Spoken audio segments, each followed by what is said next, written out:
Fala pessoal, e aí, tudo bem? O professor Jonathan Pereira com vocês em mais um vídeo, né? E hoje nós vamos falar do material mais utilizado na construção civil. Já se ligou qual que é? Isso, é esse mesmo, pessoal, o cimento.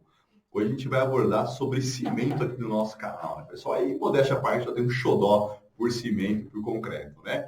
E vocês sabem quais são os tipos de cimento no Brasil? Você sabe quantos tipos de cimento nós temos? Qual que é a diferença de cada um deles? Não? Então se liga no vídeo aqui que a gente vai abordar esses pontos, pessoal. Por que a gente vai falar então? E eu estou com as minhas colinhas aqui, que eu tenho vários detalhes para passar para vocês. E por que a gente vai falar de cimento? Primeiro que ele é, sim, o material mais utilizado na construção civil, certo? Então é por meio dele, por meio deste material, pessoal, que obviamente a gente vai ter os compostos mais utilizados, ou seja, por meio do cimento a gente tem a utilização do concreto e a argamassa, né, que está presente em todas as etapas de processo construtivo, desde a fundação, da concretagem, até o embolsamento da cumieira. Né? Então, a gente tem todos os processos construtivos o uso de concreto e o uso de cimento. Isso faz com que, lógico, a gente tenha um alto consumo de cimento no Brasil, na verdade, um alto consumo de cimento no mundo. Então, ele é, sim, o material mais importante, mais utilizado na nossa indústria da civil. Tá? Então, para isso, a gente vai abordar aqui um pouquinho hoje, pessoal, os principais tipos. No Brasil, nós temos 8 tipos de cimento. Tá? A gente tem 8 tipos de cimentos normatizados, tá certo? E comerciais. A gente vai abordar a diferença de cada um deles, beleza? Mas antes da gente falar sobre cimento, isso aqui, eu sou uma pessoa histórica, eu gosto de puxar um pouquinho daqui para a gente lembrar quem foi o cimento para a gente e qual que é a importância dele, beleza? Então, eu estou com algumas colitas aqui. Vamos lá, pessoal. Então, para nós, né, o cimento, na verdade, ele é uma palavra originária do latim, que ele vem de caemento, certo? Então, ele vem também designado como a velha Roma chamava, né, da pedra natural do rochedo. Né? Então, significava isso. Então, lógico, ela vem Roma novamente, né, pessoal? Difundir, e a gente tem assim, a Roma como sendo, né, a precursora de um material, tá certo? De estrutura rígida, forte, que aguentava compressão, tá certo? Então, ele levou esse nome inicial aqui. Então, ele é latim, pessoal. Datadas, né, que a gente tem o cimento aí mais de 4.500 anos. Então, esse conceito de cimento, ele é velho para a gente, né, pessoal? Então, lógico, né, a gente não conseguiu mudar esse material aqui. Vamos mandar um pouquinho no tempo? Vamos falar um pouquinho dos principais, né, engenheiros e principais pesquisadores do cimento? Vamos dar uma timeline aqui rapidinho? Vamos lá, pessoal. Em 76, né, em 1756, tá certo? A gente tem como marco inicial do cimento, através do engenheiro inglês John Smithson, tá? Então, ele fez a primeira mistura de calcinação, tá certo? De calcinação de calcário e argila. Então, ele teve essa primeira mistura desses dois elementos, pessoal, que eram elementos que, quando misturado com a água, sofriam uma reação exotérmica e endurecia. Quando ele colocava isso na água novamente, e não voltava à sua origem. Opa, então isso se assemelhava a uma pedra. Tá? Lembra que o conceito de cimento vem de pedra lá, das pedras rochosas, né? Lá de Roma? Mesmo esquema, então a gente mantém a mesma linha, a mesma concepção estrutural disso. Tá? Só que ele fez uma calcinação então, de calcário com argila, tá? Fez uma mistura, e essa mistura com água endureceu e não voltou mais. Tá? 1756. Passado todo esse período, a gente tinha esse mesmo material. Em 1818, pessoal, o francês Vicat, o que ele fez? Ele melhorou esse processo. Tá? Vicat, pessoal, que vem da agulha Vicat, que vem do ensaio tempo de pega. Olha só, para quem nunca se ligou, que o ensaio tempo de pega que a gente usa a agulha Vicat, na verdade, está vinculado ao francês Vicat, que também foi um dos pesquisadores de cimento no mundo. Né? O que ele fez, pessoal? Ele melhorou essa mistura. Tá? Então, ele conseguiu, né, melhorar muito mais essa mistura, aumentando muito mais a resistência. Tá? Então, o que ele fez? Ele proporcionou uma inovação para nós. Mas, ó, eu saí de 1756 e fui para 1818. Tá? Qual que foi o boom da nossa revolução, então? O nosso boom foi em 1824. Tá? Em 1824, pessoal, nós tivemos pelo construtor inglês, tá certo? O Joseph Aspin. O que ele fez? Ele pegou esta mistura de calcário, de argila, que já era tradicional, e ele queimou esse processo. Quando ele queimou esse processo, o que ele viu que virou esse processo de calcinação com a argila queimada? Ele virou um pó muito fino, um pó cinza, pessoal. E ele fez a mistura na água. Nossa, quando ele transformou toda aquela estruturação muito mais difícil de você mexer, de você trabalhar, de moldar, transformou aquilo num pó fácil de você mexer, tá certo? Misturou na água. Uma vez que isso endurece, não volta à resistência, ele fez assim a nossa inovação. O que ele fez? Ele patenteou esse processo. Isso, então ASP ele patenteia. Ele faz a patente do processo de queima do calcário com argila, formando um pó cinza, que daqui a pouco a gente vai entender que o nome disso é clinker. Tá? Ele fez essa patente, então, desse processo, pessoal. E aí, para você colocar a patente do processo, ele precisava dar um nome naquele material que ele estava desenvolvido, que nada mais é que o nosso caimento, né, que é o nosso cimento. O que ele fez? Como era um material cinza, das cores, pessoal, da ilha de Portland, né, das rochas de Portland, o que ele fez para poder homenagear a coloração das rochas? Cimento, mistura de calcário, queima de calcário com argila, Portland, porque a patente era dele. E a gente carrega até hoje o nosso chamado CP, Cimento Portland. Olha que bacana a história, né? Jonathan, também é cultura. Então vamos lá para o que interessa, para a área técnica nossa. Mas é interessante a gente lembrar de onde veio os nossos materiais. Então, primeira coisa, CP. Quando a gente olhar, CP vem daí, né, pessoal? De Cimento Portland, a patente de Aspen.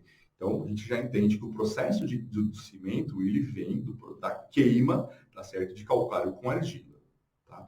Então, hoje, pessoal, demos um pulo, né? 2020, né? Calcário com argila, essa mistura queimada, moída, transformando calcário, argila queimada, me dá o clinker, tá? Que é a base do cimento. Clinker, moído com gesso, nos dá o cimento moderno, o nosso cimento de hoje. Para vocês terem uma noção, para a gente ter 1 tonelada de clinker, pessoal, a gente consome 1.250 kg de calcário, mais 300 kg de argila. Tá? Mais energia para poder fazer isso, mais a queima. Entendeu por que a gente fala que o cimento, pessoal, é vilão na parte sustentável? Porque ele tem toda essa extração de produtos naturais e mais o processo de queima. Beleza? Mas, qual que é a nossa missão? Usar ele com consciência, porque a gente não consegue ficar longe dele. Beleza? Então, vamos lá. Passado esse período de história de conhecimento aqui, quais são os 8 principais tipos de cimento? Então, para a gente entender de cimento, eu sempre vou falar de CP, tá? Que nada mais é que a abreviação de cimento Portland. Tá? E aí eu vou ter, pessoal, o primeiro CP nosso, que é o nosso CP1. Tá? O nosso CP1, o que ele é? Ele é um cimento Portland comum. Por que a gente fala de comum? Porque fazer cimento é caro. Tá? Então, se eu tivesse um cimento puro, que nada mais é que só o clinker moído com gesso, ele fica muito caro. Ao longo do tempo, para poder baratear o cimento e otimizar a produção, a gente começou a adicionar outros materiais, algumas porcentagens de materiais para a gente poder, né, otimizar e criar novas categorias de cimento. Então, por isso que a gente tem as categorias de CP1, CP2, CP3. Isso está vinculado com a porcentagem de adições que a gente coloca. Beleza? Então, vamos lá. CP1 para a gente. Tá, pessoal? Então, o CP1 ele é chamado de cimento Portland comum. Por quê? Ele tem entre 1% a 5% de material pozolano, escória ou carbonato de calcário. Tá? Então, é o CP1 mais puro, para a gente, mais comum. Na categoria do CP1 ainda, pessoal, eu tenho o CP1S. CP1AS, né? Tracinho S lá. A gente fala de que é o CP1 com adição. Por quê? Nessa adição, agora eu estou aumentando, tá certo? Uma porcentagem de outro resíduo. Ou seja, o CP1S, pessoal, eu tenho de 6 a 10% de adição de material carbonático. Então, agora, tá vendo que só mudando a adição de materiais eu tenho 2 categorias novas de cimento? Então, esse é o nosso CP1. CP2, pessoal. Quando a gente ouve falar no CP2, ele é um cimento Portland composto por 3 principais adições, tá? Eu tenho o CP2E, que a gente vai adicionar escória de alto forno. Eu tenho o CP2Z, que eu vou adicionar compostos de pozolana. E eu tenho o CP3F, que a gente vai colocar compostos de filler calcário. O composto, pessoal, aí eu vou aumentar realmente a minha adição. Tá? Ela vai variar de 10% a 30% de cada material dentro da sua categoria. Então, quando vocês ouvirem o CP2, por exemplo, E, que tem escória de alto forno, o que ele vai ter? Ele vai ter 90% de clinker, tá certo? Da massa pura, mais 10% aí de escória de alto forno. Ou 80% de clinker e 20%. Então, eu coloco uma porcentagem a mais. Tá? Então, é importante a gente entender esse tipo de porcentagem aqui.